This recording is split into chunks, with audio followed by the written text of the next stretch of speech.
Hello, everyone, and welcome to the Laura Canfield Show, the Awaken to Happiness Now Global Series.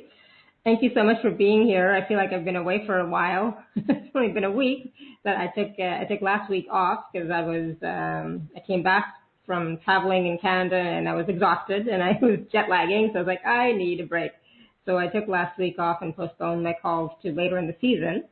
But we are back today, and I'm so glad because my good friend Benjamin Bernstein is here with us. And Benjamin's been on our show many times. And what I love about Benjamin is he is so good with both the astrology piece and the healing piece. And the astrology piece that he does, it's so accurate. It's so accurate. I had a reading with him, I think, last fall. I could be totally wrong, but it was a wonderful, wonderful session. Oh my goodness. And I learned so much. And then as this year has progressed, it's already the end of June, right?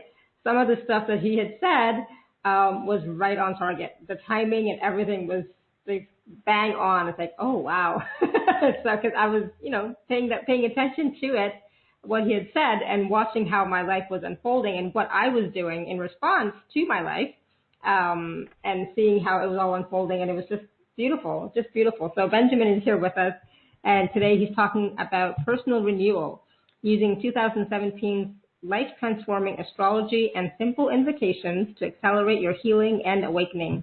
And today, Benjamin's going to talk to us about learning how to make the best use of some of 2017's biggest astrology events. There's a Saturn-Chiron square, Jupiter's hard aspects to Uranus and Pluto, and a major solar eclipse. So he'll talk about that in a bit. And you can call in to have Benjamin answer your personal questions by looking at your astrology chart. And for that, Benjamin needs your name, your date of birth, what time you were born, and maybe where. And he'd like to answer these questions live on the call. So if you can call in, that would be great, okay? So call in for those types of questions. And then we're going to learn how 8 magic words can help you enjoy the harmony and flow of embodied awakening. And we're going to learn how Benjamin's free program called EASE, Embodied Awakening Support Experience, can help you deepen your spiritual awakening. So there's so much that we're going to cover. We always do. And it's always so interesting to hear Benjamin's perspective on what is going on and with the planets and everything else. And I'll be honest, I don't know anything, so about it at all. So it's always wonderful to hear what Benjamin has to say and how that is affecting us in our daily lives and how we can use it to our advantage. So Benjamin, like I said, has been with us before many times. He's lectured or taught at 5 national astrology conferences and retreats. He's written numerous astrology forecasts. He also has a podcast, iTunes #1 astrology podcast, This Week in Astrology. He was a Best Astrologer winner 3 years in a row in Western Northern Carolina's Premier Reader Survey, and is a professionally certified astrologer who's done over 6,000 astrology and shamanic healing sessions with a global clientele. And he posts video astrology forecasts on his popular YouTube channel as well. So there's a lot more that you can read about Benjamin on the live page and, of course, in the email. But it's always, one of the things that I love about Benjamin as well is his integrity.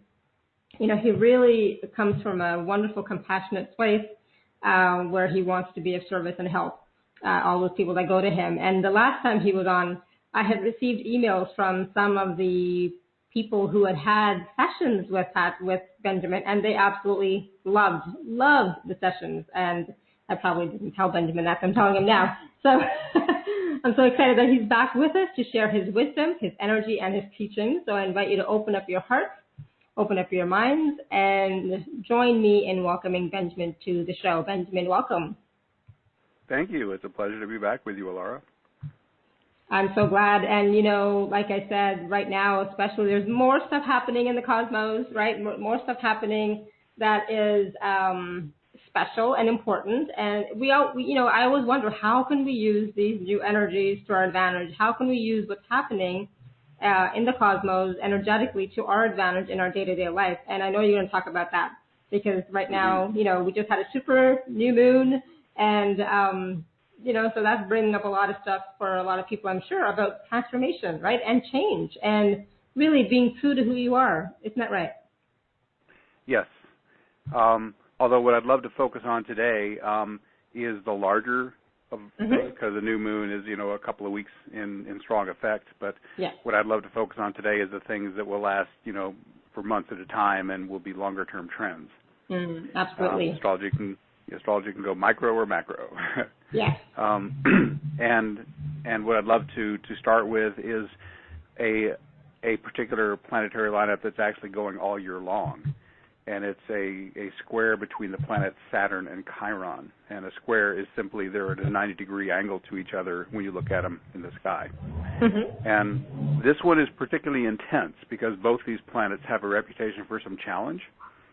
And the most common way I see these guys playing out is stirring up healing opportunities. And the way that works is Chiron is the archetype of the wounded healer. And therefore, it loves to arrange for you to get some kind of catalyst, some kind of triggering event where some kind of challenging emotion comes up or some challenging physical sensation, and this can get your stuff stirred up. And I've done a lot of readings over the years, both shamanic healing and astrology, and I've developed this idea of the great onion of consciousness, which relates to this idea. And the way I see the great onion of consciousness is at the core of it is the real you, which is the divine. It's the energy of pure bliss, ecstasy, flow, harmony, ease, grace, all the yummy stuff that we all enjoy so much. And I really do believe that is the true essence of each of us. But around that core, every time we've had an unhealed wound or trauma, whether it's this life or a past life, it puts a dark layer around that core. And so here we have this perfect center, wonderful and yummy, and then around it all these layers of pain and discord, and then we're at the outside looking in toward the middle. And that's as good a metaphor of the healing and awakening process as I've been able to come up with. And what happens is every time you get a triggering event, it's not a vindictive universe trying to punish you. It is the universe saying, hey, here's the outermost layer of that onion. If you will just heal it and drop it away, it will fall away, and that gorgeous light at the center will shine forth even more brightly.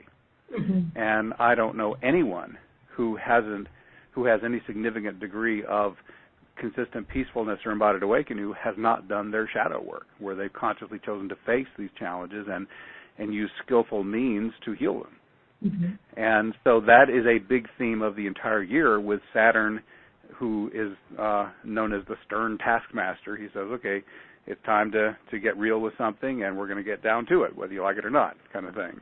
Right. And Chiron with this wounded healing thing. So what I've introduced here is the more challenging way this plays out, and very few of us don't have any shadow material left to process. So I would just invite the overview of, wow, if I'm getting triggered by something or someone, let me take the attitude, not that what a bummer, I wish this would stop happening, but say, oh, this is an invitation to face and clear once and for all that level of difficulty I'm experiencing. And later on, we'll describe one of my invocations, which is a healing invocation. And I've had so many people report to me that all they have to do is say these 7 words, maximum healing that serves highest good please, which are spoken to the higher self, and then rest in passive breath awareness, and in comes this wonderful waterfall of healing energy, and it stirs up and flushes away that level of pain. And I know it sounds too good to be true, but I've been watching it work for 6 years, and I've done this process with more hundreds of people than I can remember, and it works very consistently. So we'll touch on that a little bit later. So that's the challenge level of Saturn square Chiron. Now, if you have done enough of your healing work, or you were lucky enough to come in with most of your karma cleared and there wasn't that much to clear already, then this can be a powerful amplification of the high side of Chiron, which is you stepping out as the healer or the mentor, or possibly as the shaman or the awakener. Those are all, Chiron activated and moving out into the world in service. And then Saturn, instead of just being challenged and rubbing your nose in it, says, oh, hey, why don't you take my high side qualities? Why don't you embody more maturity, responsibility, discipline, good time management, your ability to plan the work and work the plan? Those are all beautiful ways. I've got a very strong Saturn in my chart, and I love him. He's one of my most powerful planets, and I use him all the time. So if you've done enough of your own healing work, then you can take this square to this high side of stepping out to serve others with your healing, mentoring, shamanizing, awakening gifts, or any of those that apply to you. If you've still got a whole lot of healing work to do, though, on your own, you won't have a lot of energy available to go out to serve others as much because you'll be occupied with, healing your own stuff. And I want to emphasize, even if you're feeling strongly of service to others, in my experience with my clients, it doesn't really pay to go the martyr route. You don't sacrifice yourself and make yourself feel bad for the sake of trying to help someone else. That depletes and drains you, and it gives you less energy to help. So what I've found is the optimal service to perform is doing stuff that you love to do, and it lights you up and it energizes you. You get done performing that type of service and say, wow, I can't wait to do that again. That felt so good. Yeah. So if you're really serving in what I consider the highest way, you're making use of the unique talents that you have, and you're enjoying the process, and you really are excited while you're doing it, and it feels awesome. I mean, when I do my service, which is doing astrology or shamanic healing or guiding someone into awakening, I'm loving the process all the way through it, and when it's all done, I feel fantastic. So that's an example of my unique current form of service, and what I consider an optimal way to serve whatever you're called to do in the particulars. So any questions about the Saturn Chiron? Well, I was going to say, when you were first talking about the Saturn Chiron, it's like, I'm not experiencing too many challenges, so for me it's the other part of it, so I am stepping out more into doing my work that I'm supposed to be doing, and then not just I'm supposed to be, but that I actually enjoy, right? So I've seen that shift and change, just like you had predicted. Yay! It was like, wow.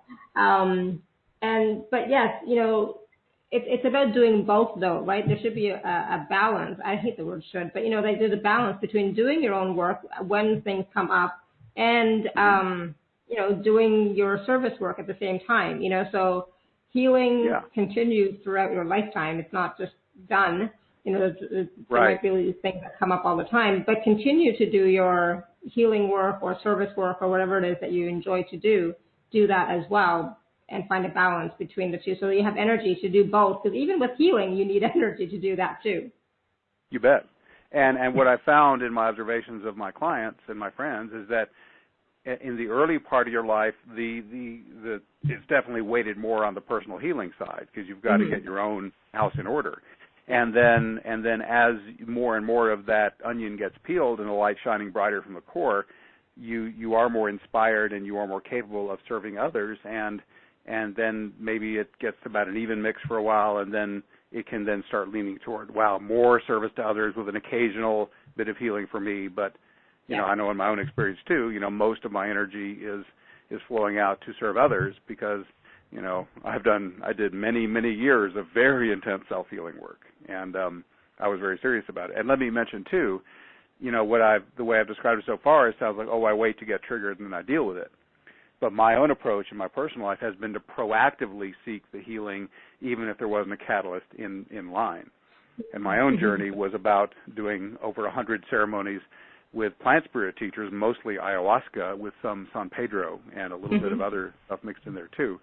And this is like hardcore healing work because you go into an ayahuasca ceremony and this beautiful plant spirit teacher will bring up right in your face exactly what you need to work on, and you're going to work it whether you want to or not. So it's real intense. And in fact, on my site, there's a post called, Shadow Work Resources, U.S. and International. And here I list, not only that kind of thing, but also another fantastic tool is holotropic breath work, where, again, this is not yoga, pranayama kind of thing. This is where there's loud music playing, you're laying on a mat, you're breathing steadily and strongly, and you're spontaneously going into inner journey states, and there's, facilitators there who can step in and help you if you are having a challenge and stuff like that. And there's lots of other things I recommend in that post too, particular resources. But I think we're in a time where the stuff's really up, and I personally have been a huge fan of not just waiting to get triggered, but proactively going out and saying, wow, even before circumstance stirs it up, can I just go ahead and clear it now? So I don't have to be blindsided by it later. So that's been my own approach for many years.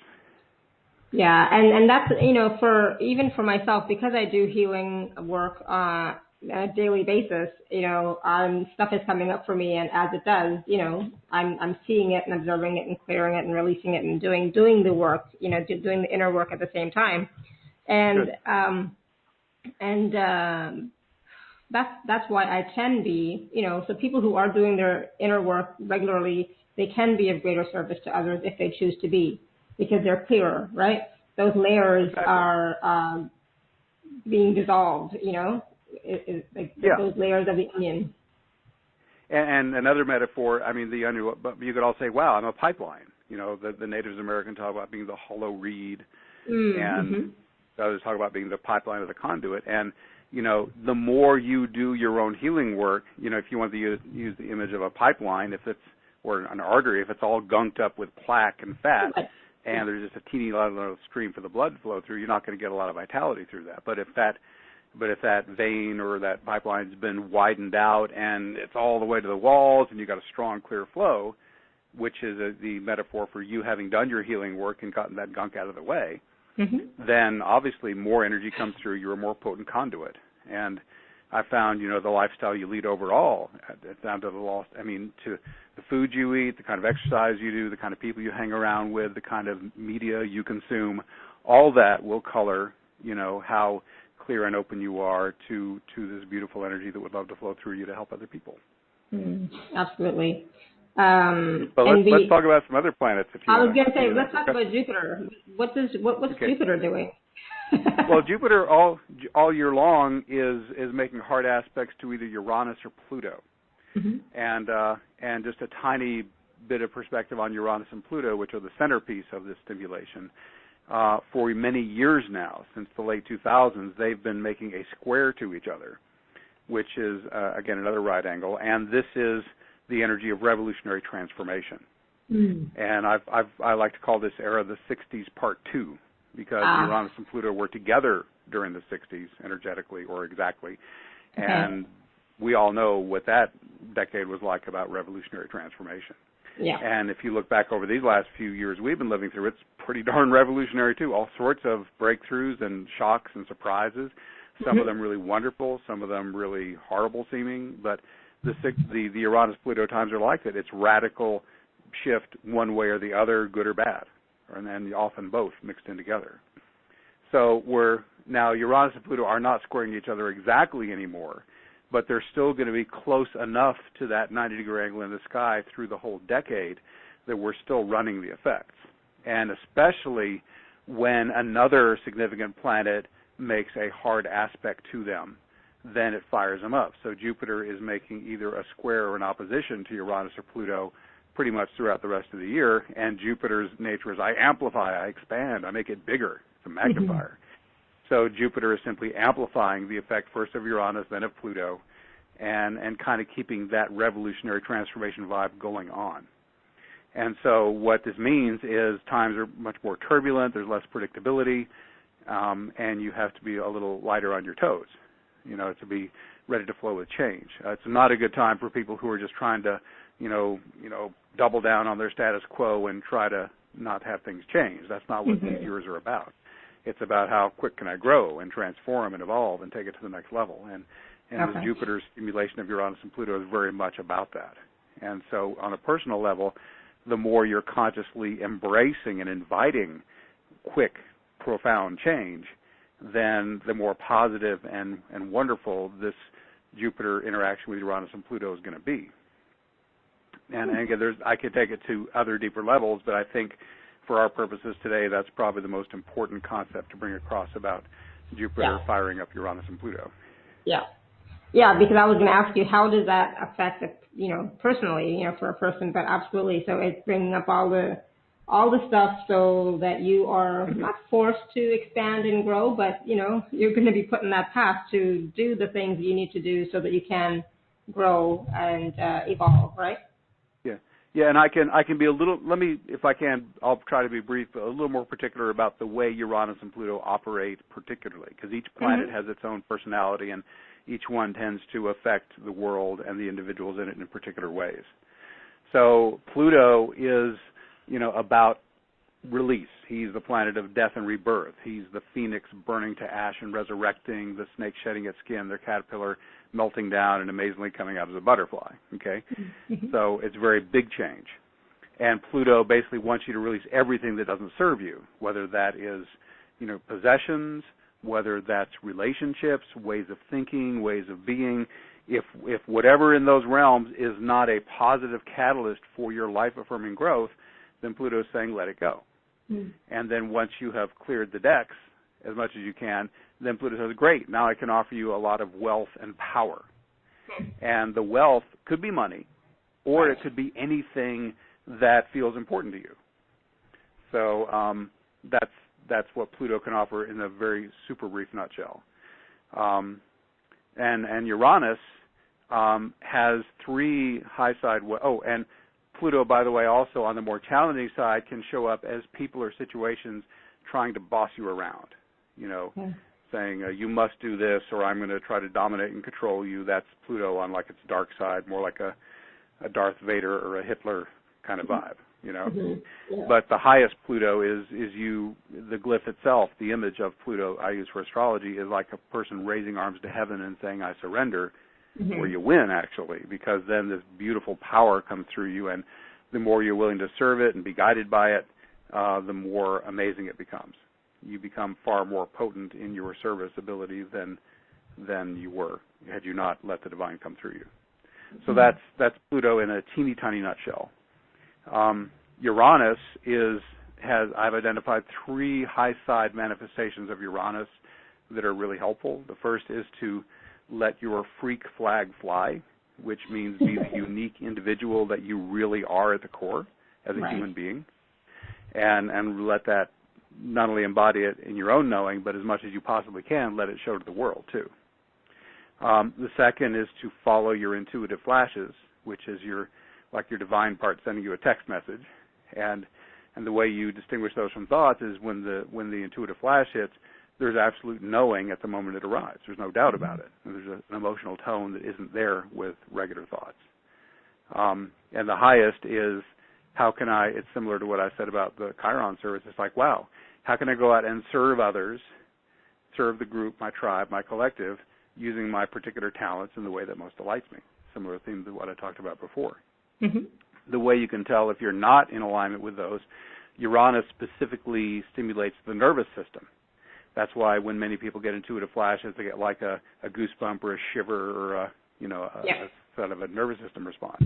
But if you're needing to do these high Uranus things, be more unique, follow the intuitive flashes more, serve others in the way that delights you, and you're not, then Uranus stimulation will create agitation of the nervous system. It'll make you feel agitated, nervous, irritable, feel like you got ADD or something, a little bit crazy, and so there'll be all this jangly energy in your body that's unpleasant.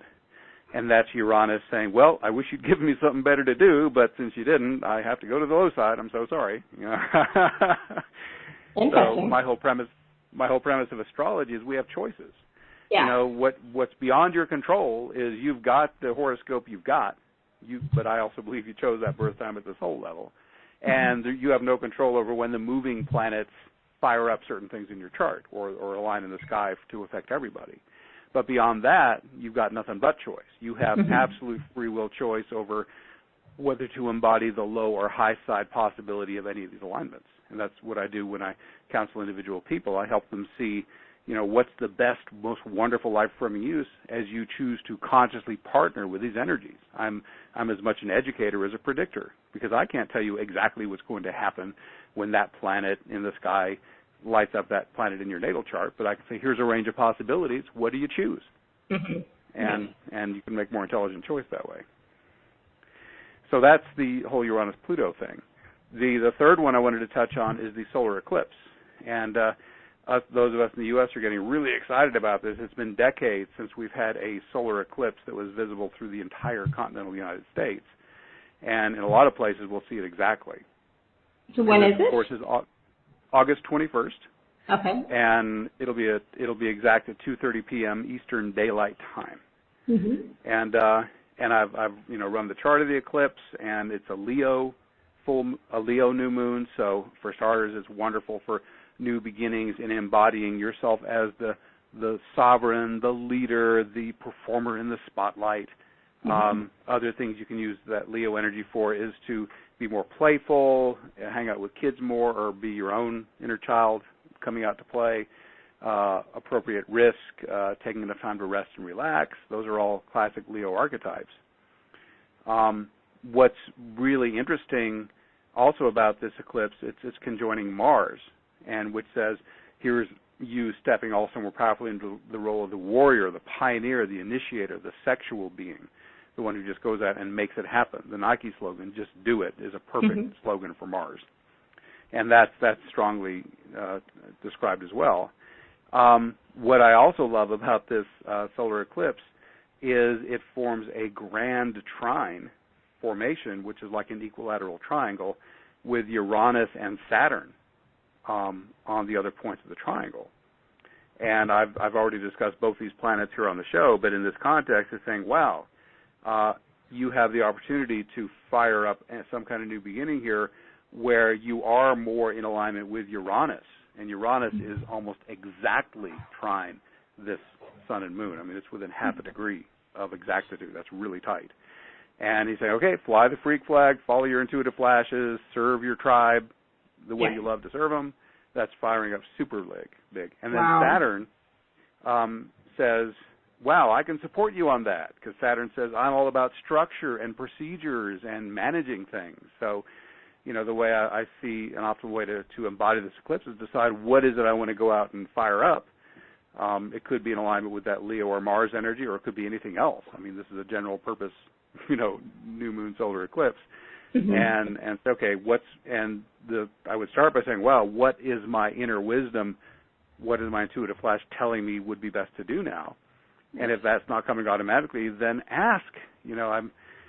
I've found it's so consistently true that if you just kind of bumble through the best you can, figuring it out in your own mind, you'll be like a pinball bouncing around from thing to thing. But if you just take a breath and say, oh, that's right, my divine part already knows the optimal thing I should be doing at each moment. If I would just bother to ask, it would be happy to tell me, you know.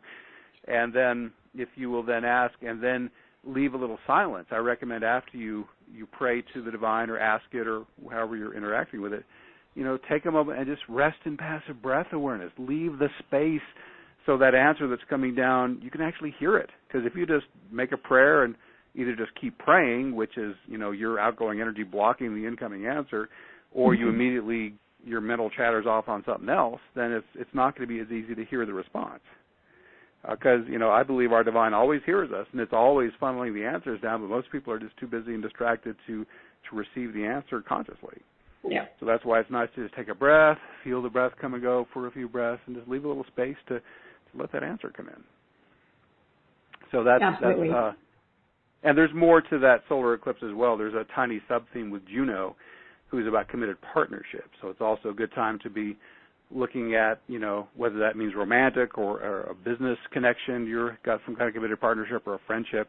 You know, look at those too and look at are any of them, would any of them be helped by some new energy or perhaps starting a new one of some kind? That's another subtone of this. And the last thing I'll say about the eclipse before I wrap it is since the grand trine configuration is the main, configuration that it's involved with, grand trines are like things can come easily with a grand trine to a certain degree. You know, all the things I'm talking about might be easier to embody around the time of this eclipse, but grand trines also are kind of lazy, and they'll only give you so much for free, but then if you consciously apply yourself and say, okay, I'm going to really consciously work this and apply my own personal effort to it, you'll get a much richer payback with a grand trine than if you just, you know, blandly accept whatever shows up on its own. I love it. I'm just so excited by what you're talking about, especially the next couple of months. Like, oh, that's so exciting. There's so much change and transformation possible, and it's up to us to choose what it is that we want to do or how we want to serve or how we want to express ourselves, right? Yeah, and I forgot to mention, the reason eclipses astrologically are so much more important than just a regular old new or full moon is, you know, typically a new or full moon, you'll feel it really strongly for a couple of weeks, and then it'll kind of fade away as the next relation comes. But eclipses are good for at least 6 months. So, you know, until pretty much the end of the year, a little past actually, into early 2018, you can still be riding the energy of this solar eclipse, especially as strong as it is. So it gives you a long time frame to work the themes. Mm-hmm. I love it. Sounds exciting. I'm like wow. And I love what you said, Benjamin, about asking. And so as we were talking before we went live, I was talking about how now that I'm back, I'm able to be in my own space again. Logistically and energetically. And so I've been able to take more time for myself and be still and be quiet and receive the messages and information that's coming from source. And it's, it doesn't have to take a long time. It can be even 5 minutes, but it's so important to take that time to just be still, be quiet, just breathe and receive, right? I totally agree. My what I've experienced over the years as I've deepened my, spiritual connection is, egos, our human 3D part is really good at manipulating the physical world around us. But if what we're striving for is energetic shift, the real power behind the scenes, then our egos kind of suck at that. But our divine's really good. So basically I say don't try to operate above your pay grade. If there's powerful energetic work you want to be done, delegate it to your divine self and let it do it for you. And that's what I've been doing for years, and it's worked really well for me. I'm getting much better outcomes now, that I'm basically turning that energetic part over to the divine, and then when I was trying to muscle through it from the ego, which is not really built for that. And that even extends to my shamanic healing work. When people ask, how do you do that, I say, I show up and stuff happens. Yeah. There's not a plan. It's just like I'm just relaxing. I have definitely invited in my divine allies, and I'm asking them to work through me as a conduit. And then I just, each moment I'm told what to do, and I do it, and it flows really well. Yeah, I agree. So it's about showing up. Yeah, it's a good way to live life, is to get in that flow and just let the divine run you around. Exactly. Have trust, have trust in the divine and know that all will be well. If we have a lot of people with their hands raised. And so for the people that had submitted a question, can you please call in instead, because we're going to take live caller questions. So you can hit star 2 to raise your hand. Sorry, you can hit star 2 to raise your hand. So we have quite a few already. Do you want to take some, do you want to take some questions, Benjamin? Sure, let's do it. So if you are wanting like an astrology type reading, Benjamin does need your date of birth, time, location. Anything else, Benjamin? Date, time, and place. We'll do it. Date, time, and place. Okay. As close as you can. So we're going to go to phone number ending in 6648. 6648. Hello. Hello. Hi. Who's Hello. this? Hi. Hi. How are you? Good. Who's My this? name is Stella, and my birthday is December 24, 1947, and I was born at 7:45 in Bogota, Colombia. Is that 7:45 in the morning or at night? At night. Thank you. Hang on. I'm putting your chart in as we speak. And so, Benjamin, do they need to have a specific question? Yes. Yes. So, what's your particular concern, Stella? Well, my question is, what is in for me? What am I doing? What is it that I'm supposed to do this year? What I don't know.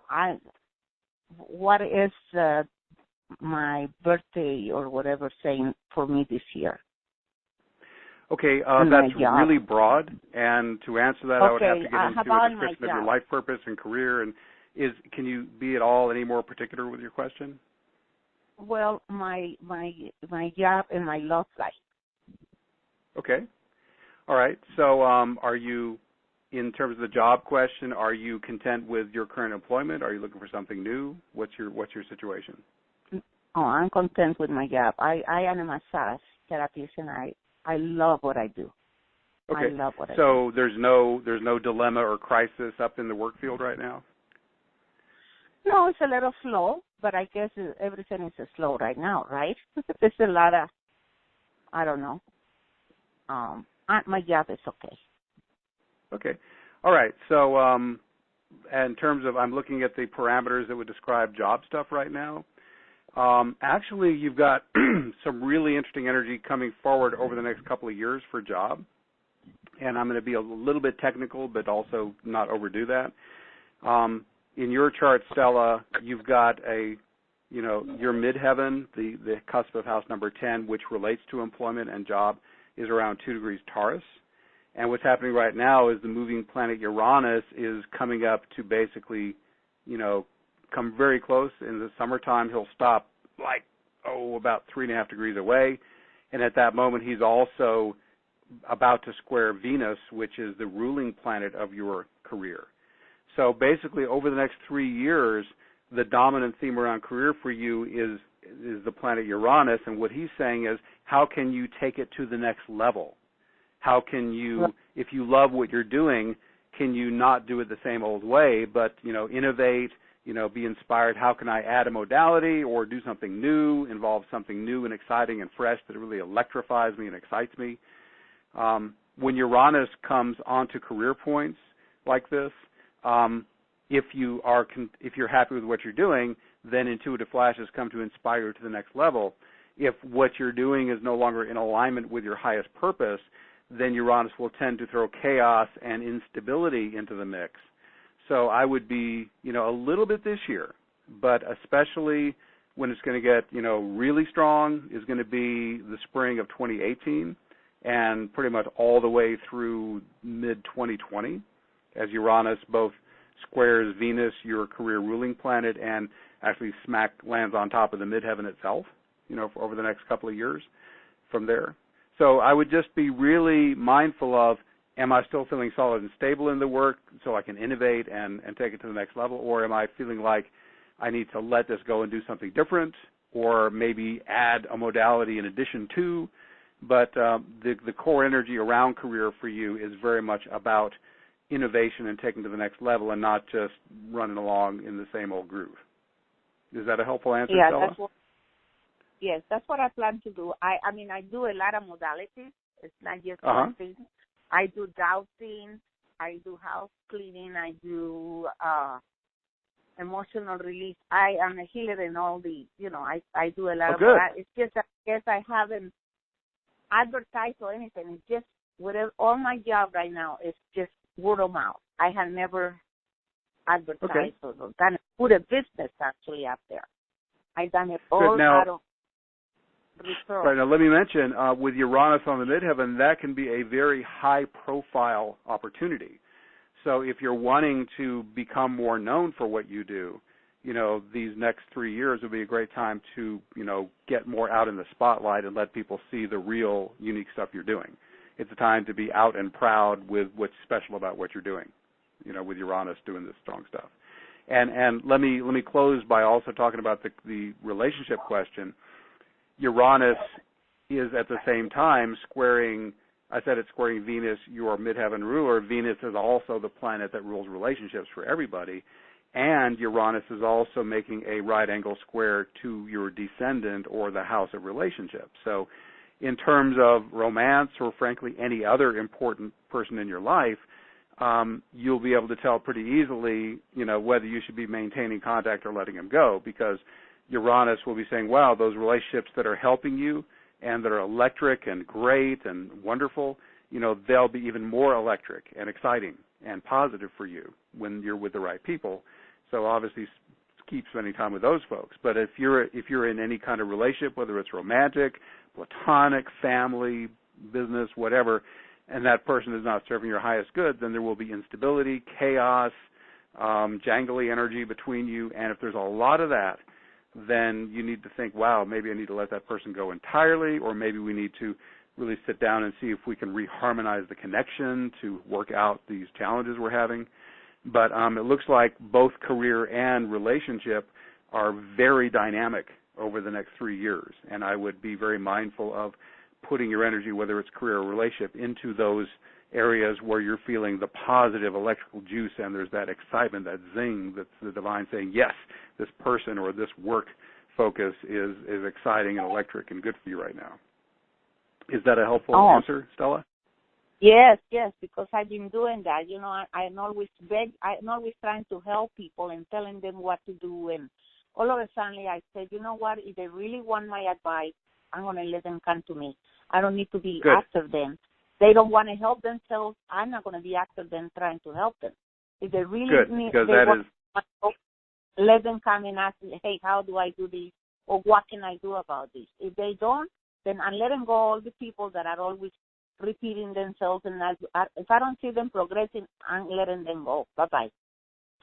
That's a great. I do the same thing. I totally support you in that. And we need to move on to our next caller now. But thank you very much. Stella. Thank you. I've enjoyed working with you.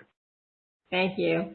Okay, hold on. We're going to go to phone number ending in 7355. 7355. Hello? Hello? 7355? Yes, going, gone? Gone. Okay.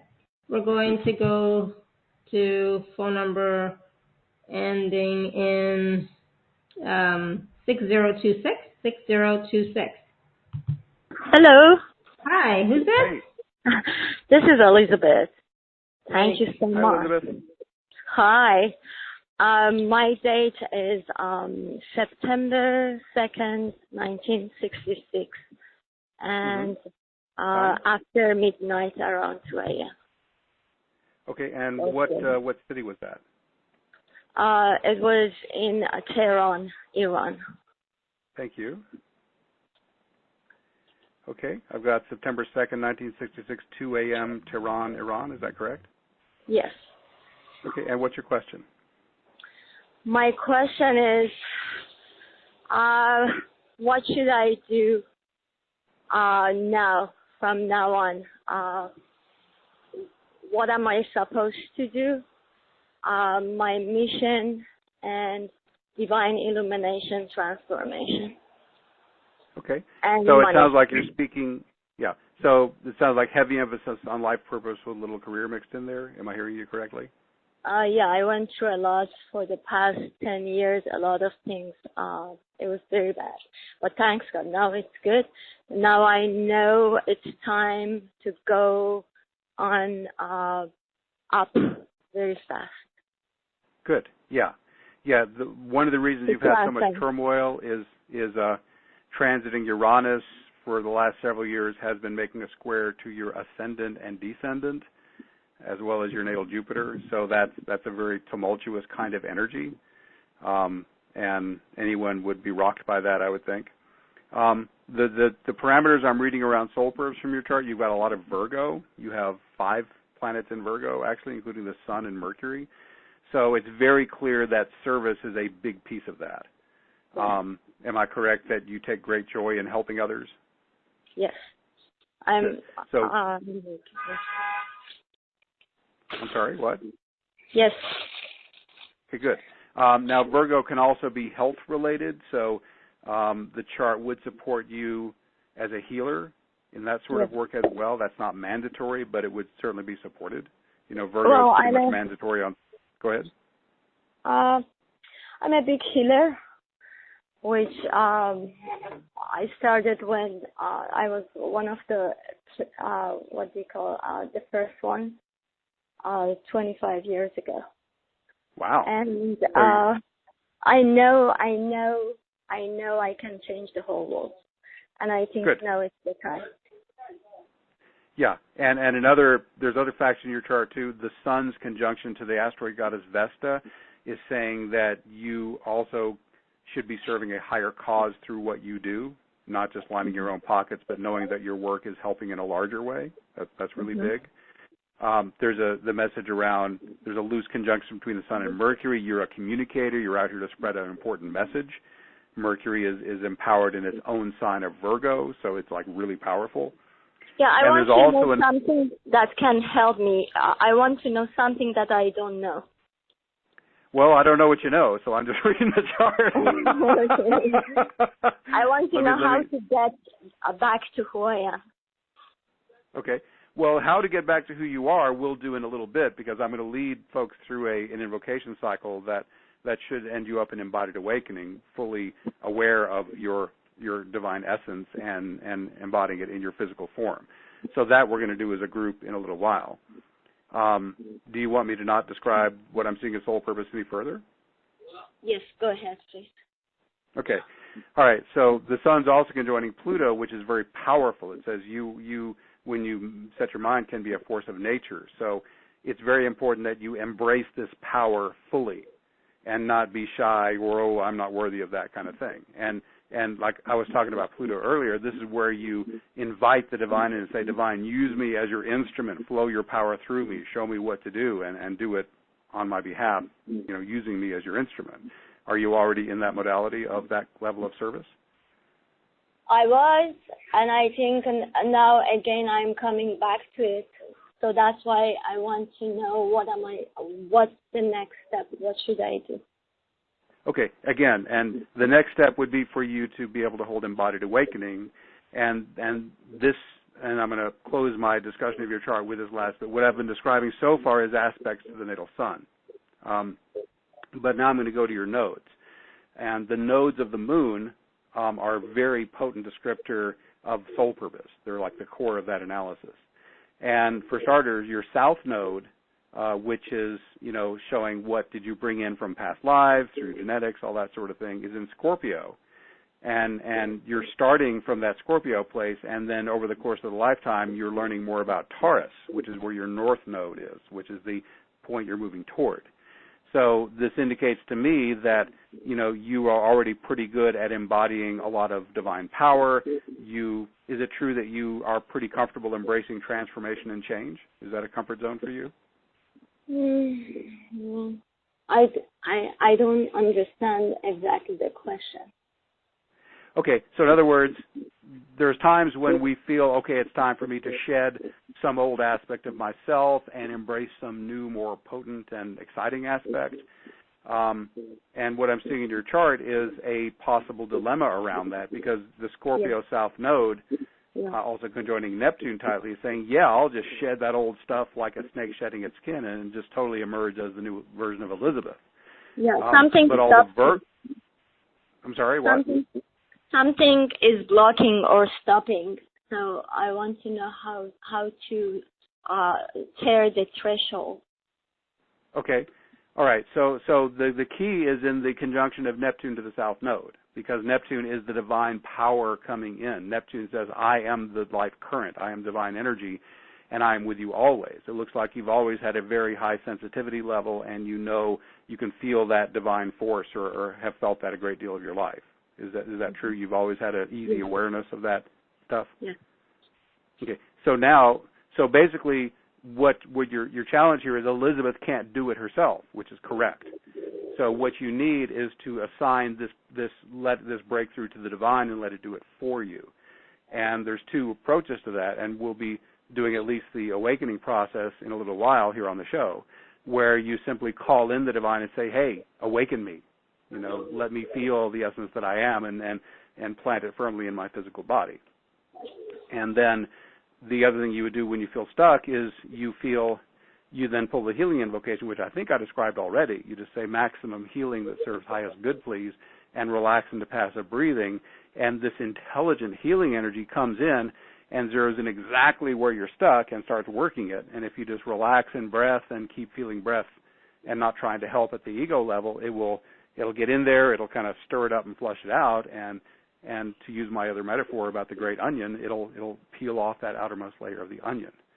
So when you're stuck like this, of course you're going to do a certain amount of mental work and try to figure it out, and then you're going to say, wow, this hasn't gotten the job done. And then you say, okay, it's more than I can do as Elizabeth. I have to ask the divine to do it for me.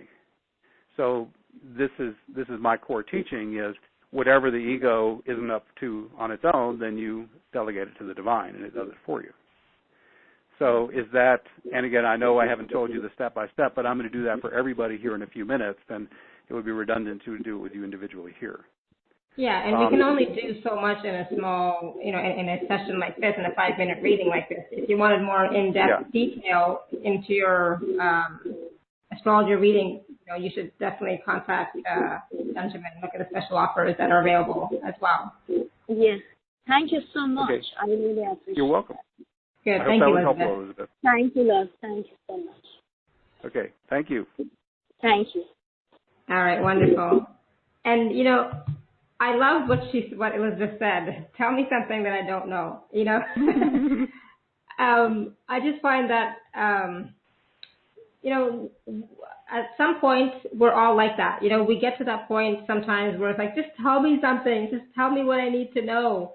And when we're kind of stuck, right? So luckily, Right. Benjamin does have a lot more answers than he can give in a 5-minute little reading. For those of you who want to know what you don't know. So. And by the way, when I do sessions, I encourage the client, if I'm telling you stuff just say move on, and we'll go right to the next topic. I'm not going to belabor a point that, and she's also exemplifying something I see a lot, which is, I don't know how much she knows about astrology, but clearly she had an intuitive sense of what I was already telling her from the natal chart, and I can divide my clients, if I wish, into two types of groups, those who are more intuitive and those whose intuitions are not as developed yet. Mm-hmm. And the intuitive ones, I rarely tell them something they hadn't already kind of felt themselves. And my main function for them is to give them confirmation of what they were suspecting in themselves. Yeah. Whereas those who are less intuitive, I'll be dropping bombshell after bombshell. Oh, my God, that's amazing. I never thought of that, and that kind of thing. And I'm happy to serve either way, Yeah. And to the intuitive people, I say, well, it's not just a confirmation sometimes, Benjamin. It's you go deeper than just confirming what we already know. You give a lot more information than just that. So I mean, like when I had my reading with you, some stuff I kind of knew. I had like little glimpses, but still the way that you were able to share your wisdom and teachings with me, it was profound. So it's not just confirming what I already know. There's much more to it than that. Well, thank you. Yeah. Don't sell yourself short, buddy. Come on. Okay. All right. So we're going to go to phone number ending in 0784. 0784. Let's see if you're there. Hello. Hello. Hi. Hi. Who's this? What's your name? My name is Martha. Martha. Martha. Do you need the last name too? Nope. Martha. Is it Marta or Martha? Martha. Martha. Thank you. And what's your date of birth? February 24, 1952. And do you know what time you were born? No, I don't. Okay. And do you know the city you were born in? Yes, I was born in Bogota, Colombia, South America. Okay, thank you. All right, so what I'm doing, without a birth time, I do what's called a chart without houses. And therefore, some of the information I would normally have, I will not know. I still know about 60% of the information, but just to know that it gives me a little less than I would normally have, but I still have, I'll work with what I have, basically. Okay, so what's your question, Martha? Okay, my question is, I'm planning to move from one state to another state. When would be the right time to move for me? Okay. Like I live in Los Angeles and I'm planning to move to Las Vegas. Okay. Let me see if I can answer this in any kind of helpful way without a birth time. Let me see. Just a minute. So here's a situation where I'm really limited in my usual ways of working, because when a question comes up around relocation, I will look at aspects to the cusp of the fourth house and its ruling planet. And since I don't know your time, I don't have either of those pieces of information. So all I've got is aspects to the moon, which is the natural ruler of moving. And what I see, we do have some helpful information there. The moving planet Uranus is making a sextile to the moon. That's a 60-degree aspect, and that gives the message it is a good time for a paradigm shift around relocation. So if I knew the rest of your data, I could be more precise with timing. But when you say when to move, are you looking for, which month, which specific days? How timely are you wanting this focused? Okay, what I'm planning is by the end of this year, beginning of next year. Okay, all right. So, and the other thing I could have looked at if I had a time was astromapping, because I can actually lay angular lines down across the whole planet and see what areas of the Earth are better or worse for certain types of things. But again, without Right. a time, I don't have that. So I I know. hate to admit it, but I'm mostly unable to answer your question. And frankly, to be honest, a relocation timing question without a full chart is really beyond what I can do. So Very I hard. I apologize know. that That's why I I can't never be be helpful able to you to on this. do. That's why I never be able to do my astrology because I don't know the time. My father never remembered the time. But let me tell you something that you can do. There is a process called rectification where, and I don't do it myself, but I farm these out to another wonderful astrologer who's very good at these, and he can actually get a list of at least 10 life events and a photo of you, and he can reverse engineer the birth time. He can tell from those critical life events, he can actually say, okay, you were born right around this time, and then we have a complete chart, and then we can do the detail work. So rectification is a really helpful tool if you don't have any way to find the birth time. That way we can at least get really close. We can get close enough to have a functional chart that we can then work with all of our tools. Right. So you might consider, if you're interested in getting rectification, send me an email at info@astroshaman.com, and I can refer you to this astrologer who does that. Okay, that would be good. That would be great. Yeah. Cool. So what can you tell me in what the little thing you have? Okay, what jumped out to be your chart is a super high sensitivity. You've got Sun and North Node and Mercury in the sign of Pisces, which suggests high energetic sensitivity. It suggests a natural ease of. Now again, some people with this chart also have a lot of awareness of the inner worlds. Do you have easy access to the inner dimensions as well as the physical world? Yes. Okay, good. So that's typical Pisces. I would really encourage you to do a lot of things with spirituality, or if you're getting creative inspiration, work with that. That's another great Pisces tool. You've also got a really fantastic law of attraction signature in your chart, because there's two planets that I most strongly associate with manifestation, and they're Saturn and Neptune. Your Saturn and Neptune are conjunct within about, less than 7.5 degrees, which is plenty close. They're in the same sign, which links them too. So this says, wow, Neptune, I visualize, I imagine. Saturn, I crystallize, and I make it real. So you've got a lot of potency around being able to hold the vision of what you desire and having it show up. Let me just ask you, are you consciously working with manifestation in your life that way? No, not really. I should, but let me phrase. Okay. In a different way, has there ever been a time you were really excited about something and you fantasized about it and just imagined it a lot, and it felt really good to imagine it, and you did that quite a bit? If there's ever been times you did that, did the thing you were fantasizing tend to happen? Yes. Okay, good. That you were using law of attraction and didn't even know it. Okay?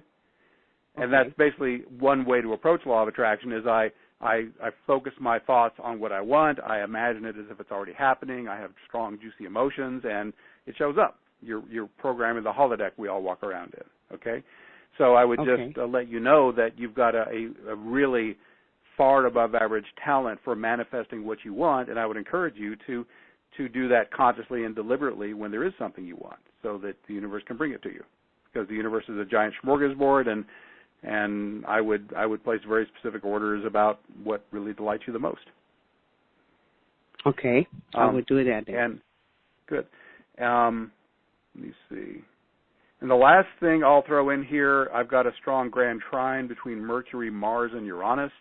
This indicates, and Sun-Mercury conjunction too, this indicates you as a teacher of some kind. It looks like you definitely have some kind of wonderful message to give to the world.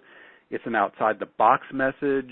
It's non-mainstream, and it looks like you're pretty comfortable stepping up and giving it. You're comfortable getting out there and delivering this message, whether it's verbal or in writing or on Facebook videos or whatever you're doing. Is that true? You feel like you do have a message and you are sharing it?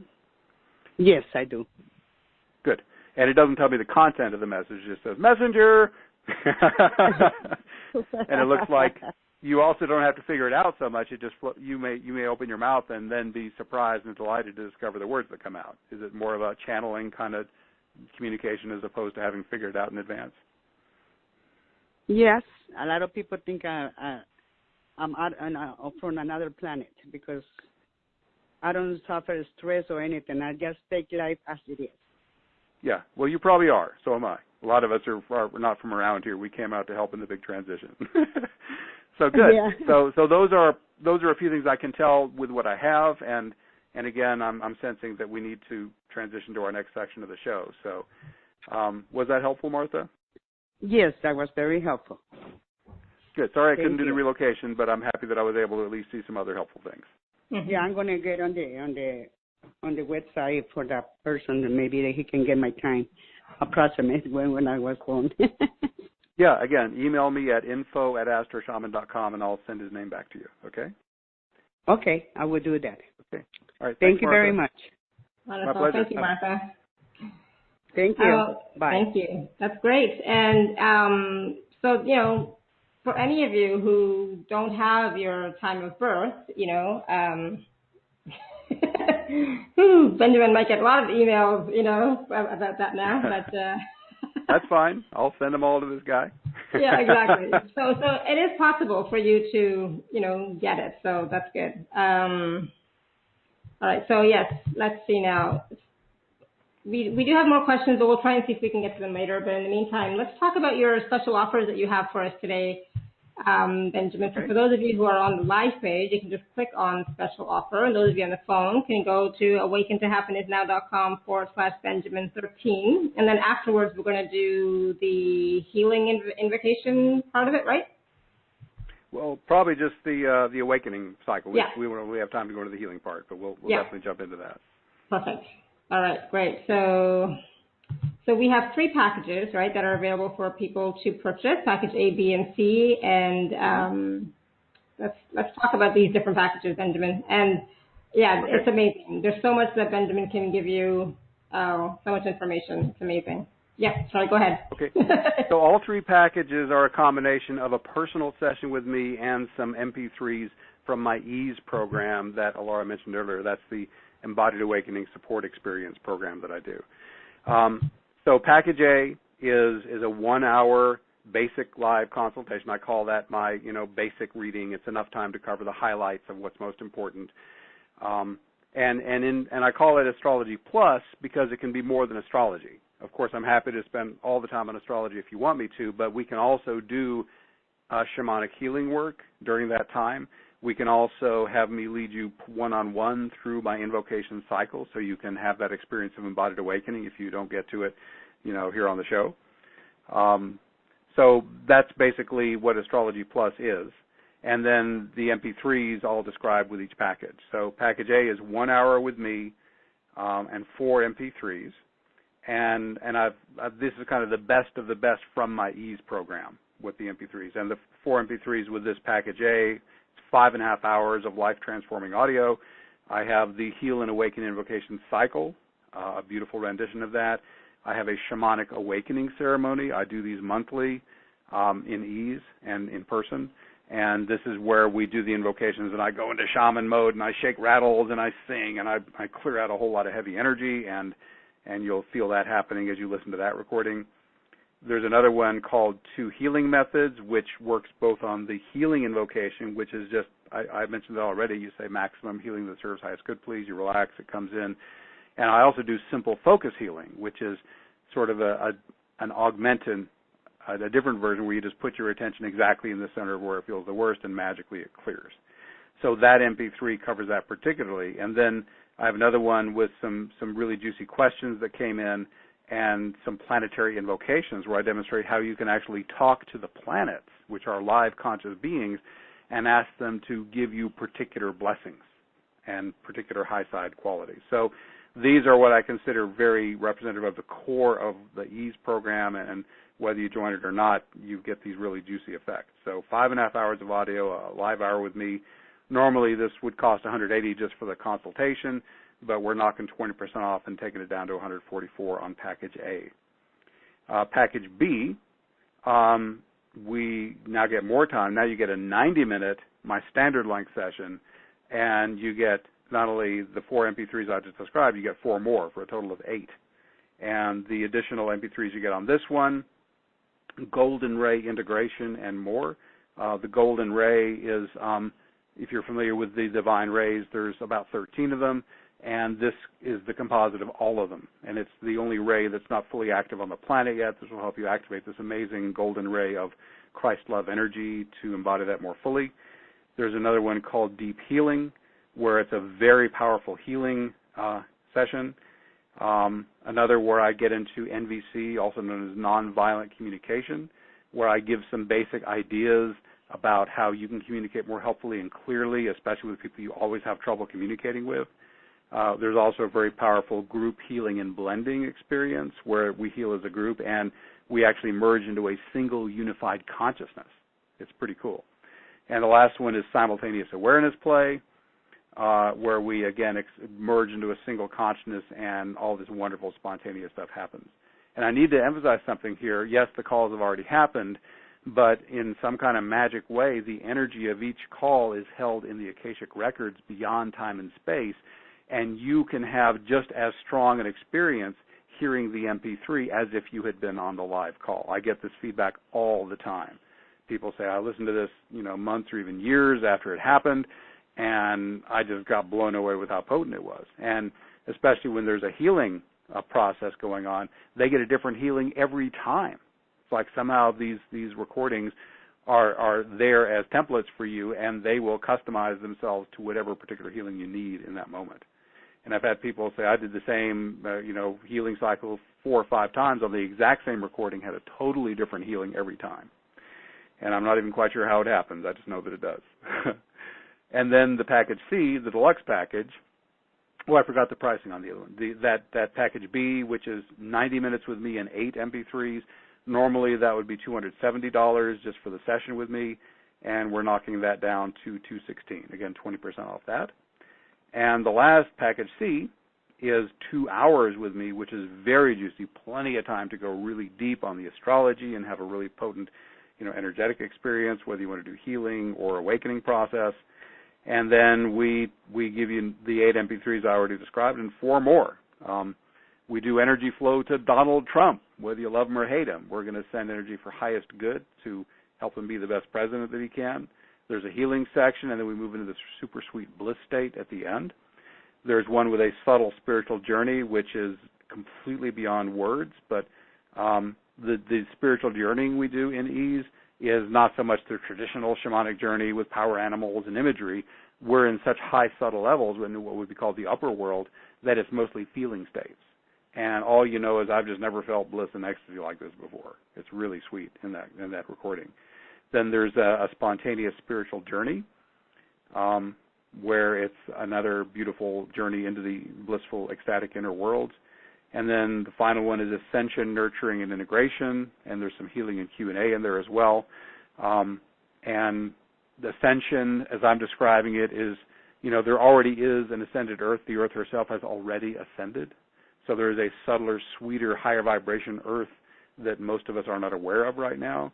This and you there have an ascended version of yourself, potentially, and it helps you access that part and integrate it into your beingness here.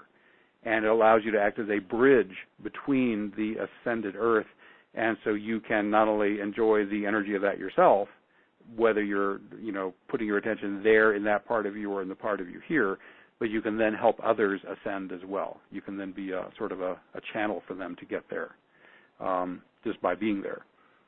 And so you can see as we add additional entities, they get more esoteric and more subtle. And each time we add, by the time we're at this, we've got over 16 hours of life-transforming audio, 12 MP3s, 2 hours with me. Again, normally you would pay $360 just to get 2 hours with me, and this special offer with all those MP3s is $288. So those are the packages. Did I leave anything important out, Laura? The only important part is the sessions are recorded. Right, Benjamin? Yes, I always record my sessions. I send you the recording as an MP3. I prep all the charts prior to the session, and I mark them all up with my notations, and I'll send you a PDF of all the prep work too. So you get all the full prep, you get the recording, and the recordings are really helpful. I cover a lot of information, and sometimes it's a little much to take in all at once, and that way you can have the recording to play back, take notes, relive an energetic experience, and all that is included too. Thanks Yeah. I forgot to say that. Yep.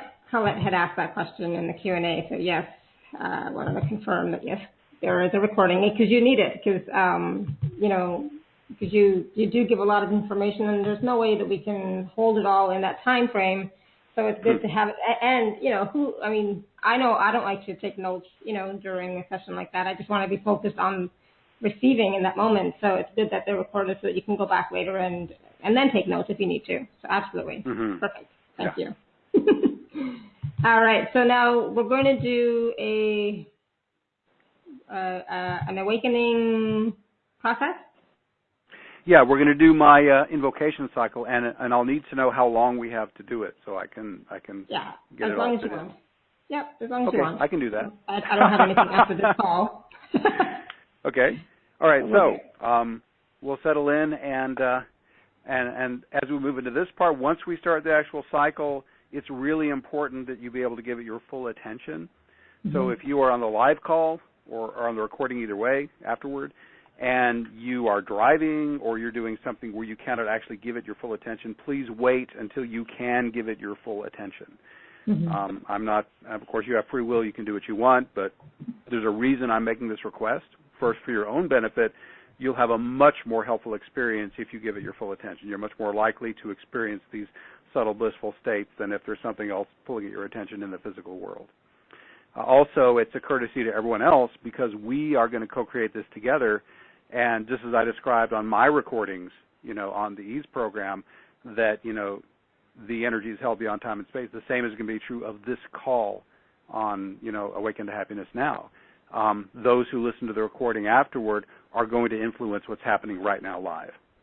So please, even if you're on the recording, consider yourself just as much a participant as if you had been on the live call, and be aware that the energy and consciousness you're holding is going to affect everybody else. So for your sake and for the sake of everyone else, I ask you only proceed past this point once we actually start the cycle if you can really relax and give it your full attention. And, of course, this will be available as a replay, so if this is not the best moment, then come back when you can give it full attention. Absolutely. Okay. With that said, close your eyes. I'm assuming now that you're in a safe place and can give us your full attention. And just feel your whole body at once. And notice if in addition to awareness of your physical self, you've got awareness of the part of you that's energy. Other words that describe this are prana, chi, current, heat, life force, tingling, anything like that. So just notice, do I feel that part at all? And if you do, then ask yourself, what's stronger, my physical awareness or my energy awareness? And don't be trying to change anything. Just notice what's already there. And just get a sense of the rough mix of energy awareness to physical awareness, and then let it go. So drop that away. We'll compare back to that a little bit later. And now we're going to do a series of invocations, and as I said earlier, you're going to be speaking directly to your higher self, which always hears you, and you're going to be asking it for specific energetic effects. And the first thing we're going to ask for is the maximum light and divine consciousness that serves highest good. So I invite you to, and again, say these out loud if you can. If for any reason you can't, then doing it mentally will still work. So please repeat after me. Spirit that I am, please saturate me with the maximum light and divine consciousness that serves highest good. Starting now, thank you. This or something better. Okay, that's complete now. Forget the words. You don't need to remember them. What I want you to do now is feel your breath. There is no breath control. Let the breath do whatever it wants. But I'd like you to notice, where is it easiest to feel the breath in my body right now? For some people it's the nose, other people it's the head, throat, chest, belly, just wherever it is, just as it comes and goes completely on its own, just notice where is it easiest to feel. And wherever that is, rest your attention there. And you're like an animal just feeling the sensation. There is no mental component here. It's just pure sensual awareness, feeling. You're not labeling it, you're just feeling it at the pure sensation level. And that's the core thing we're going to be doing for a bit here. I'm going to give you a few extra pointers as you continue resting in breath. The next advice is please do not use any willpower or effort to try to make any of this happen. Please do not deliberately visualize or imagine anything. All these are the ego jumping up and trying to do it itself. If your divine sees that, it'll say, oh, free will has been chosen. I must back away now. And the divine will be able to give you a lot less help. So please assume coming into this that you at the ego level are powerless to do this. It's above your pay grade. It ain't going to happen from the ego. So the ego says, it's beyond what I can do, but the divine can do it for me. I'm just going to chill out. I've made my request. I'm going to let the divine bring it all by itself, and I'm just going to receive it. And the other instruction is to deal with distractions, and you probably will be distracted a few times as we do this. I'm defining that as a distraction means my attention is anywhere other than the chosen focus, which right now is breath. And when you notice your attention is anywhere else, you say, okay, I'm not going to fight or try to change this distraction because that would only make it stronger. What I am going to do now is I'm going to relax back into passive breathing. I'm going to do this very gently and persistently. Please know that there's no way to do this wrong. It does not matter how many times you get distracted. It makes no difference how long they last. All that matters is when you notice you're distracted, you relax back into breath. So again, the core instruction is feel breath come and go on its own. Modifiers is no intervening through effort or visualizing. When you notice your attention is anywhere else, just relax back into the breath. And by the way, any thought whatsoever counts as a distraction while we're doing this. I don't care how helpful the thought is. It's still a distraction. Any thought activity, mental activity creates a little static field. That static makes it more difficult for the divine energy to come in. So if there's any thought at all, just relax out of it, come back into the breath.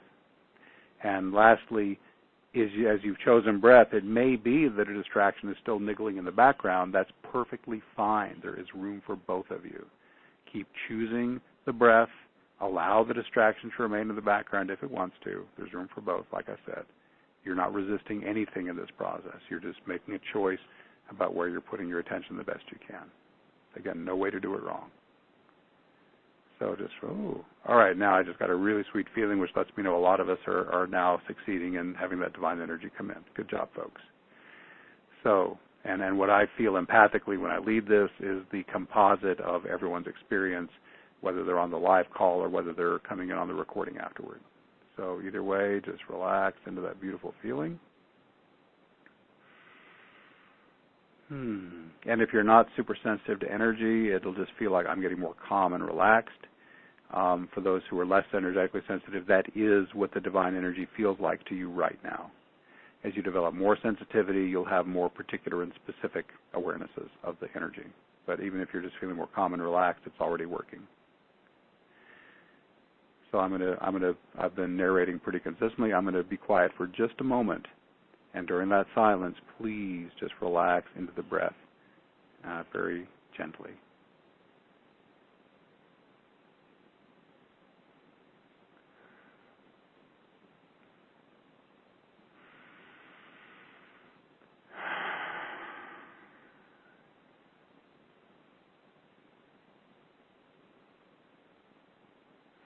Nice. We're doing great. Know also that your concentration not only helps you, it helps everybody else, because we are absolutely doing this as a team. Again, whether you're live, whether you're on the replay, you are contributing to the energy of what's happening right here. And your contribution goes forward and backward in time. So do the best you can to just feel breath come and go, and know that everyone else who's doing this is supporting you by their attention. So we're doing it as a team. You are not solo on this. You have a whole lot of people helping you with their focus as well. So we'll all wake up together here. Nice. Okay, my feeling state tells me that we're nice and saturated with the divine. Take a moment to compare how you feel now with that check-in we did right at the start. You may have noticed a difference already. Yeah. So we're ready for our next invocation, which is to be one with the absolute peacefulness that you are.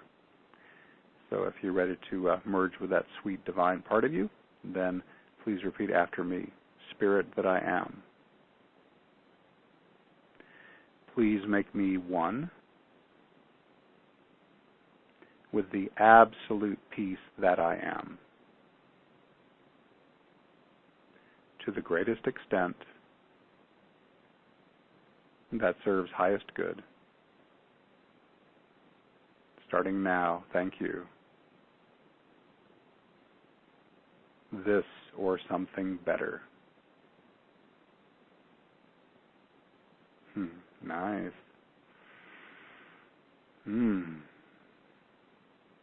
So for this invocation, we're going to shift our focus. I'd like you now to feel the peacefulness that's in you, whether it's just a little bit or a lot. Just notice that peaceful feeling in your awareness right now. And let the breath go for a moment and just feel the peacefulness. You're not trying to change it. You're not trying to make it any stronger or any different. Just feel the peacefulness that is already there. As you rest your attention in the peacefulness, this peacefulness is actually intelligent, divine energy. And it knows you're paying attention. And it says, yay, they're paying attention. I'll reward them with some more of me. And then the peacefulness all by itself gets stronger. It's kind of like you're a sponge and you're partially saturated with peacefulness right now, and there's room for a lot more. So just paying attention to what's already there invites more automatically. And just to be super clear, if you make an active effort to bring in more peacefulness, you'll actually block it. Again, the ego cannot do this. But if the ego just relaxes and feels what's already there, then the divine volunteers more. This is about letting the divine do what it does best, and the ego not trying to inappropriately try to do stuff that really isn't its forte. So just relax. And this would be a great time to play the minimum effort game. We're going to discover what's the least amount of effort it takes to feel the peacefulness at all. And we start this game by dropping to 0 effort. Just be. Just float.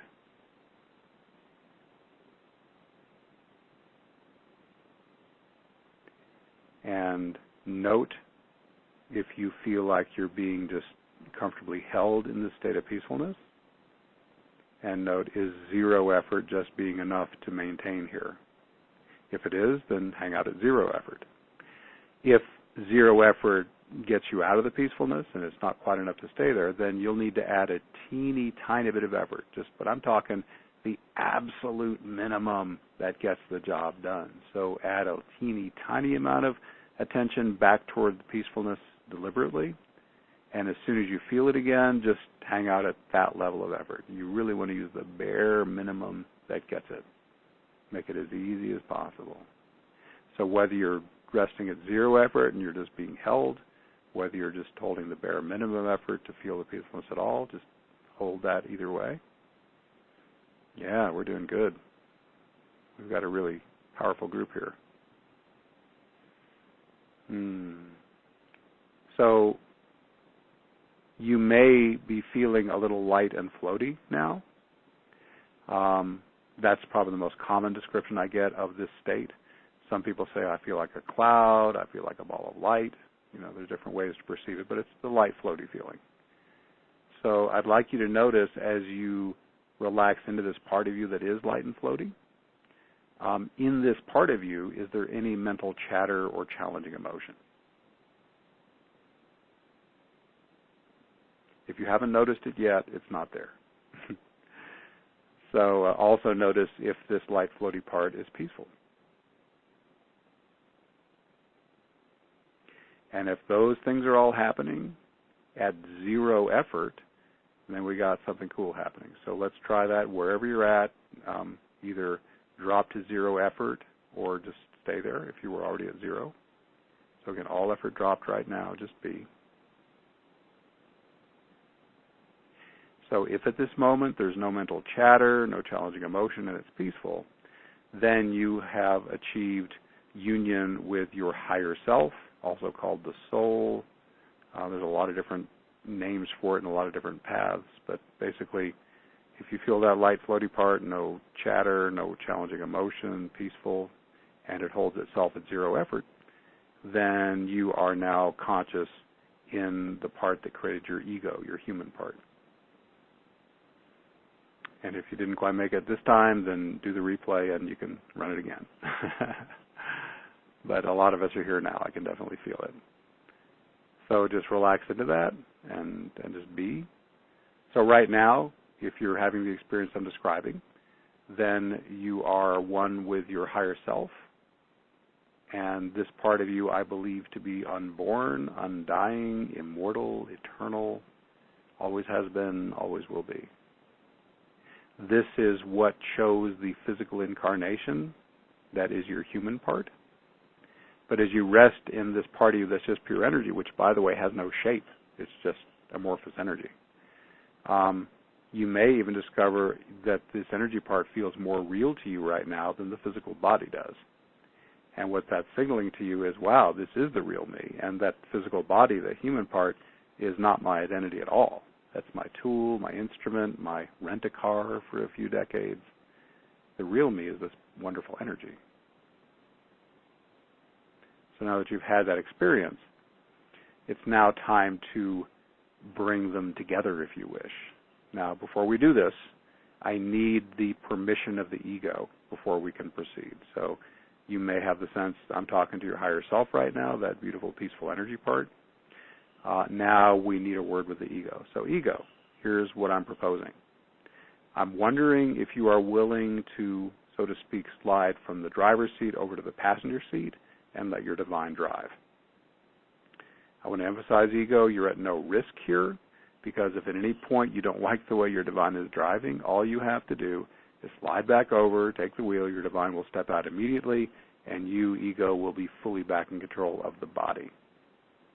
So there's no risk. It's reversible anytime you like. But there are certain benefits you can only get when your divine drives. And here's some of them. Your daily human experience will be a lot more full of harmony, flow, ease, and grace. Everything you're responsible for, you'll do more responsibly and more joyfully. Instead of having to figure stuff out so much, you'll just be guided by your inner knowing, your intuition. And more of what you do every day will be full of bliss and ecstasy. So, if you would like to try that on, we're going to do the integration invocation now. So please repeat after me if you wish. Spirit that I am, please integrate my peaceful light body and my physical body to the greatest extent that serves highest good. Starting now, thank you. This or something better.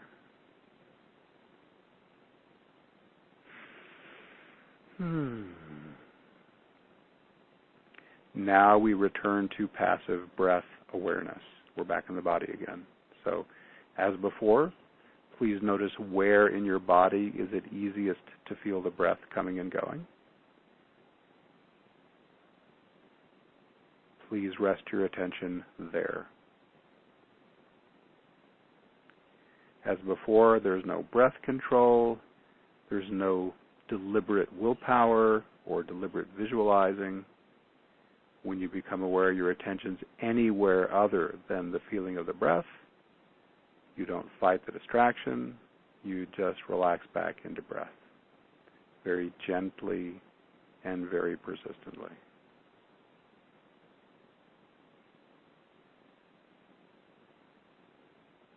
So keep feeling those breaths while the integration runs itself in the background. I sometimes liken this style of work to, let's say you don't know anything about plumbing and you've got a leak under your kitchen sink. You call the plumber, he's down under there. What you don't do is you don't wriggle under there and tell him what to do. You go off to another room and let him be, and he does the work for you. In the same way, when you've called your divine to do something like this for you, which the ego absolutely cannot do on its own, the ego needs to go somewhere else and let the divine be to do its job. And that's why we're choosing passive breath awareness.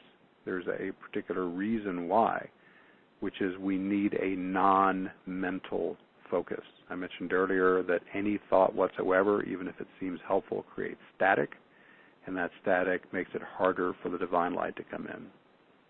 Breath is non-mental, it's pure sensation, it creates no static.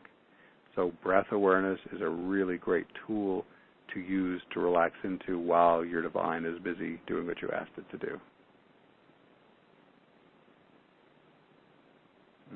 We're almost there. So I'm going to leave just a moment for another breath or two, and then we'll see how we're doing. So please relax again. Remember, too, that you can always drop to zero effort when you're doing a relaxing after an invocation, and if breath awareness remains, or the focus of whatever it is, it's breath right now, then zero is enough. If not, add the teeny tiniest effort that gets you the awareness of your focus back. Always make it as easy as possible. I like easy paths.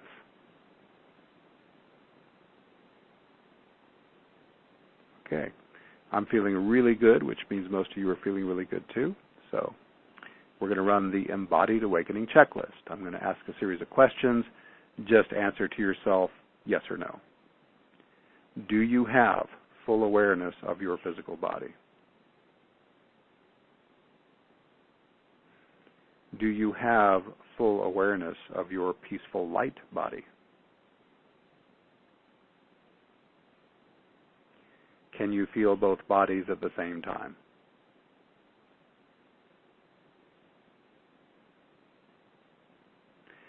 Are the physical body and the peaceful light body so integrated that it's hard to tell them apart?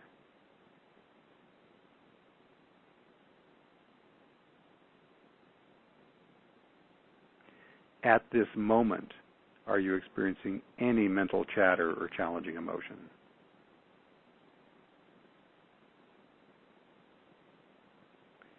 At this moment, are you peaceful?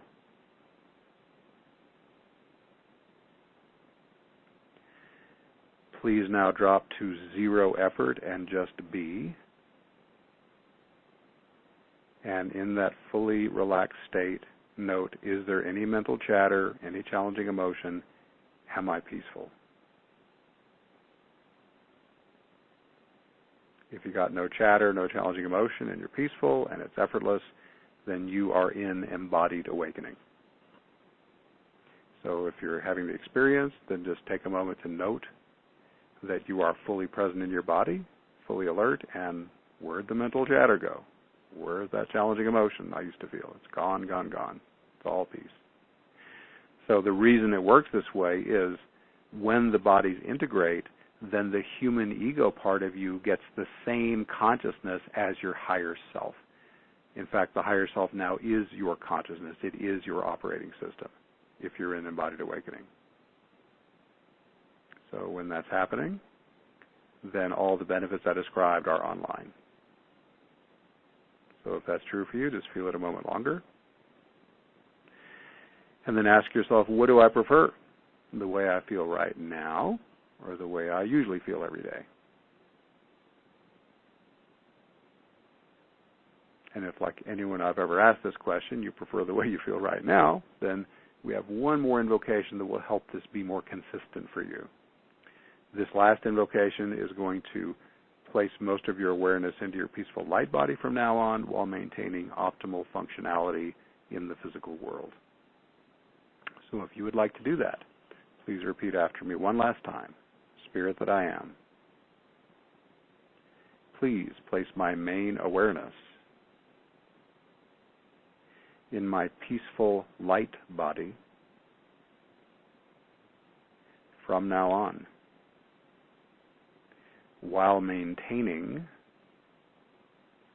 optimal functionality in the physical world. Let this be so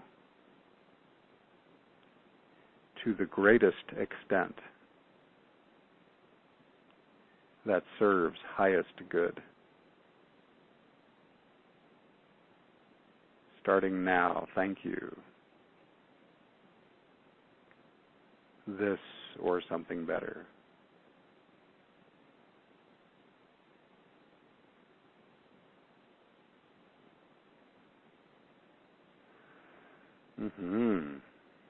Strong. Relax into passive breathing as before. Just feel breath come and go, nothing more. If you're feeling heat in your body like I am, then the power of the incoming light is hitting some more dense areas and it's clearing them out. So just whatever's happening, just relax in breath. Sometimes people who do this cycle have spontaneous healings come up, and you don't do anything different. You just stay with the breath, and whatever is in the way will get cleared away as part of the process. You just have to keep breathing. Okay, that feels lighter, less heat. Good. Okay, so the integration is going to keep going in the background. And by the way, a lot of people experience a lot of very interesting sensations in the brain, especially some in the heart, as this integration goes forward, because there are energetic shifts that happen as a result of that invocation that your higher self carries out to help you be more awake more consistently. Now, please open your physical eyes and look around. And as you engage visually with the environment around you, please note, am I still an embodied awakening?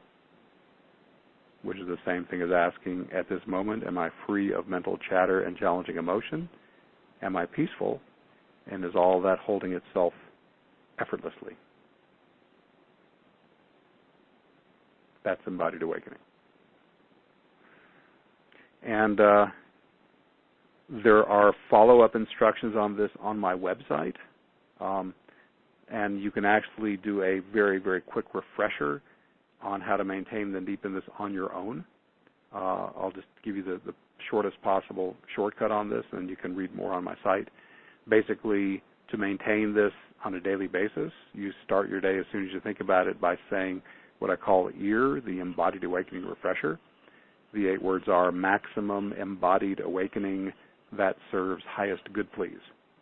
And you say the 8 words, you rest in passive breath awareness, and this light comes in and puts you back in that wonderful embodied awakening state. Again, no mental chatter, no challenging emotion, peaceful, self-maintaining. And as soon as that's in, you go about your business. You repeat as needed through the day if it slips, and you do it again when you go to bed. By the way, if you are in an environment where you want to refresh it and you can't say it out loud, you can do it mentally. It will still work. You can do it in plain view of other people. They'll never know what you're doing. So literally you can do the refresher anywhere, anytime, any place. It's just 8 words. Spirit will make sure you're safe. And of course you will sometimes get triggered even after you keep doing embodied awakening practice, because Spirit wants to peel that onion for you, the great onion of consciousness. And as I said earlier in the call, the healing invocation is the 7 words maximum healing that serves highest good, please. Same follow-up with passive breathing. The light will come in, go right to what needs to clear, stir it up, flush it out, or transmute it to light, and it'll clear that level for you. So those 2 tools, the embodied awakening invocation and the healing invocation, have helped a lot of people over the years, get rid of the heavy stuff that's burdening them down. It helps them move more powerfully into embodied awakening. And I wouldn't still be teaching it 6 years later if it weren't really helpful for a lot of people, because I keep getting all the feedback that it is. To learn more about this, I've only given you the very barest Cliff's Notes on how to do this. There's a lot more helpful information on astroshaman.com. And when you go to that site on a larger screen device like a phone or a tablet, you'll see right at the top of the homepage sidebar, there's this purple banner. It says Heal and Awaken Invocations. Click that or tap that. It'll take you to a special page of posts about this. If you're on a teeny screen like a phone, then the purple banner is going to be about halfway down the page. but it will be there. Once you're on the page, the first post with the blue angel that's titled Invocations for Healing and Awakening has the lion's share of the information, including everything we've done in this process. And then the last post, which has a photo of a screaming man and is titled Your Negative Reactions, Golden Opportunities for Clearing and Awakening, that covers how to do the healing invocation.